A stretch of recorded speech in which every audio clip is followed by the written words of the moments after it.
Hey there viewers, welcome back to another episode of VGAPR Garage. Today we're going to be working on a new gas tank holder and skid plate for the 2005 Jeep Grand Cherokee. Where are you? Here you are. You don't belong here. As some of you may remember, the link will be down in the description for the video. I had to replace the fuel sending unit on my late mom's 2005 Jeep Grand Cherokee. It had an EVAP code. You guys saw in that video, if you haven't watched it now, how bad the actual sending unit had cracked. And was allowing vapor to come out, so I was getting a code, a check engine light. So I was able to deal with that. The problem, though, was that the fuel tank holder was rusted out. It was absolutely no good anymore.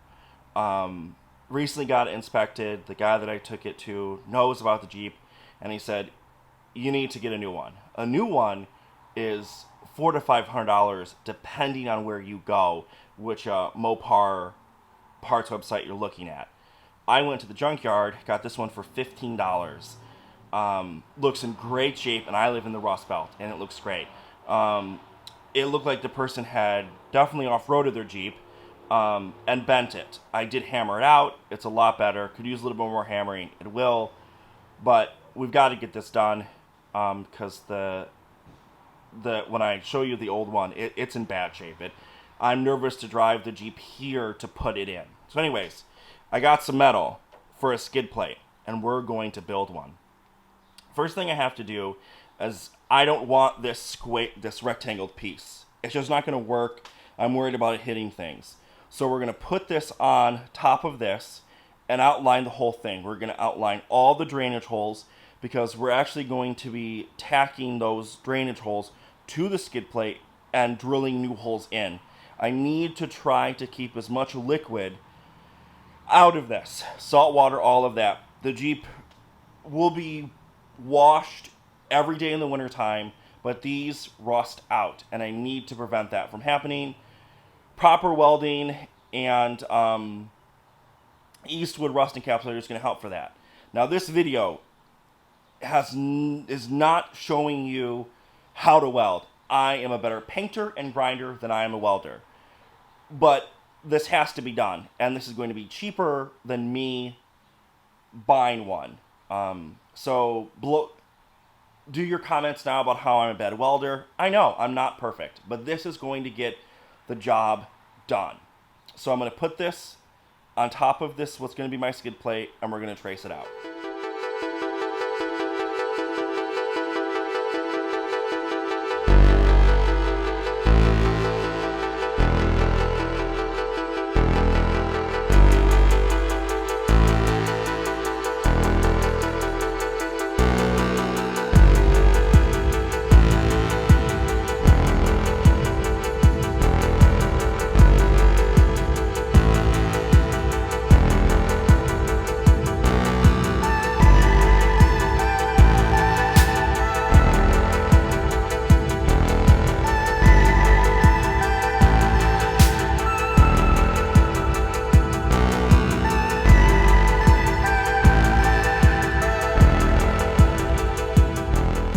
So as you can see, I have the outline done, and I have the holes marked. We are going to, there's that little tool, that punch tool, we're going to go ahead and do that to those, and I have it marked off the front. Until I get the old one off, I cannot finish this cut, because on my Jeep Grand Cherokee, because it's the trail rated, I have a skid plate that will attach right here for the transfer case. I want to make sure that I get that done. So I'm going to punch some holes. We're going to get this up, and we're going to start cutting.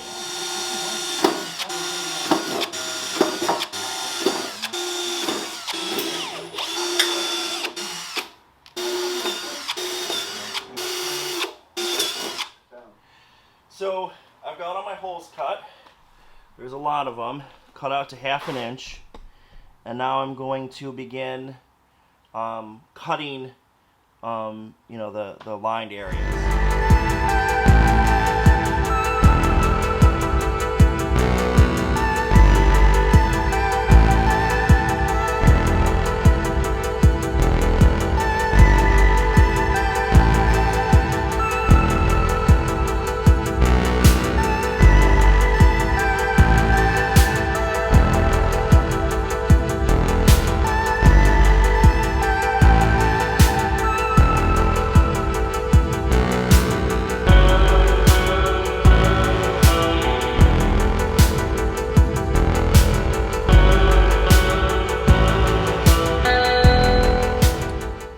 So as you can see, I have all the rough cuts in.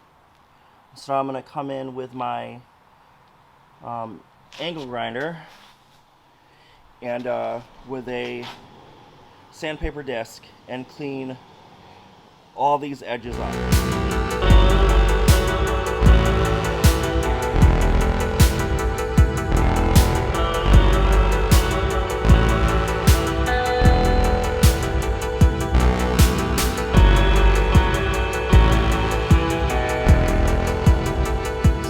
Have all the edges cleaned up. I have my Eastwood Flux Core 90 grounded to the piece, and I'm going to weld these strips on just for some rigidity, and also it'll probably look cool. And that's probably going to be it for today. Getting kind of tired grinding for as long as I did drilling and cutting. The feeling of the grinder is like through my hands. So yeah, that'll probably be it. I'll come back when I have this. I thought I was going to be able to weld the tank holder to the skid plate. Just not going to work. So I ended up getting these hardware nuts from Lowe's that have rounded off edges, or rounded off ends. I got 3/8 and then I got 1/2 inch. I got 3 3/8 and 2 1/2 inch because there's 2 larger holes in the front that I want it to go into. And then I want my 3/8 to go basically all the way around, just on the perimeter to hold the tank in. We'll still have holes for drainage, which is very important. I have painted with Eastwood Rust Encapsulator the underside of the tank holder and the top of the skid plate, and they are together now. But that's important. We don't want it to rust. I'm going to weld each of these bolts to the inside of the tank. Then we're going to flip the whole thing over, and we're going to use washers and nuts to, to screw it together or to tighten it together. Then we're going to weld those nuts to the skid plate. I don't want this skid plate ever coming off of this car while I'm driving down the highway. That's really important. It'd be really embarrassing to look back and see that. I am using a mallet to hammer these as far in as they will go. We have a cleaned up spot for my negative ground strap, and we're going to go ahead and get suited up and start welding.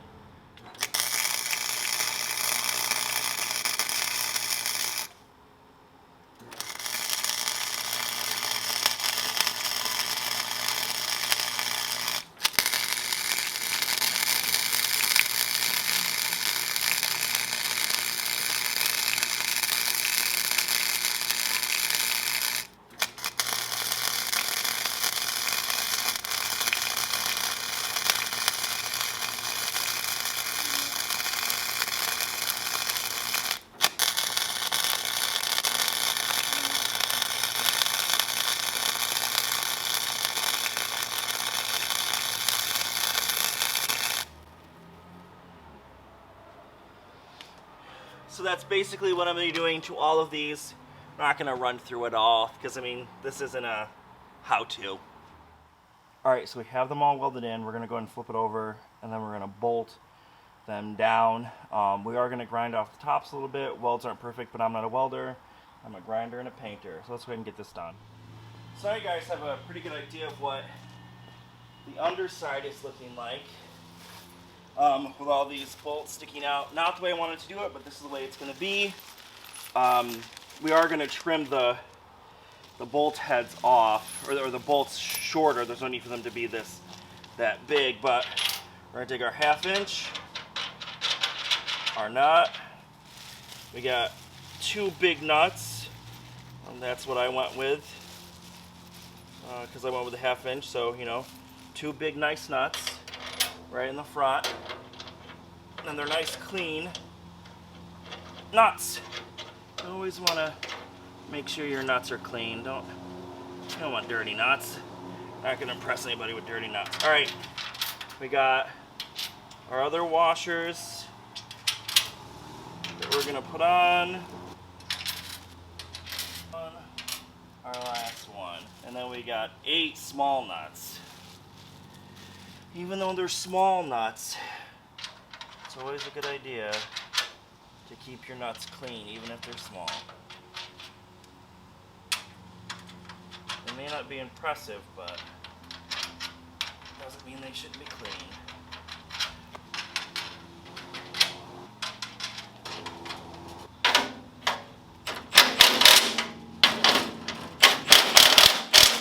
There we go.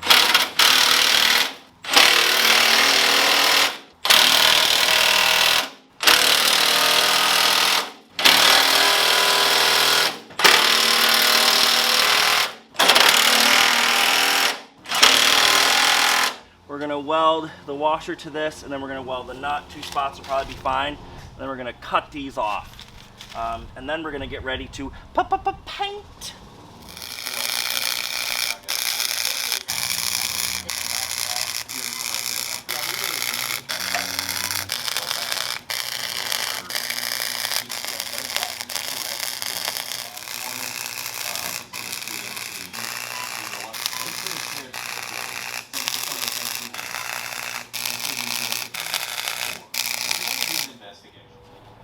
I've cleaned up the surface. I've cut the threads down. Sand disked it. I used Eastwood paint prep to clean it off. Using paper towels isn't the best. I don't have the non-tear paper towels here. What you can use is a coffee filters. Those work really well too.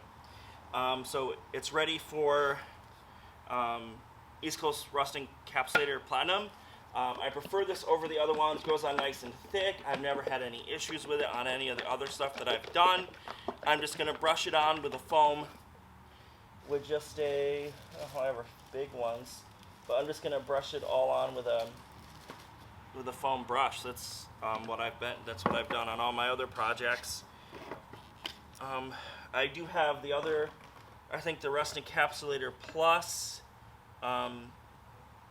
And we have a problem already. This is exactly what happened. Okay, perfect, it did come off. You really got to clean the lids of these rusting caps, the Platinum. It will cause the lid to stick if you do not clean the lip and the lid very well before installing it, closing it back up. But let's go ahead and get started.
Side of the skid plate painted. We'll go through that once it's there. But we got all these bolt heads that I welded on that I got to clean up with a flap disc. Again, my welds aren't perfect. This isn't a how-to on how to weld. But we're going to get those grind down a little bit smooth, and then we're going to use the Eastwood Rust Encapsulator to paint all the inside. We are going to sandpaper the interior with 360 grit paper, sandpaper, cleaning up with Eastwood paint prep, and then we're going to go ahead and paint it. So here's the painted fuel tank holder. It looks beautiful. I got the end cut up and done. I've got some foam in there for the tank, thick foam. And here is the old tank. It was not going to last much longer. It's rust. You know, it's, was it 15 years old, and New York State with the salts. This should handle a lot better. This car also will get car washes daily in the wintertime. And this is some thicker metal. So this is how I did it. Again, this is not a how-to. This is just how I handled dealing with a rusted out fuel tank holder in my Jeep Grand Cherokee.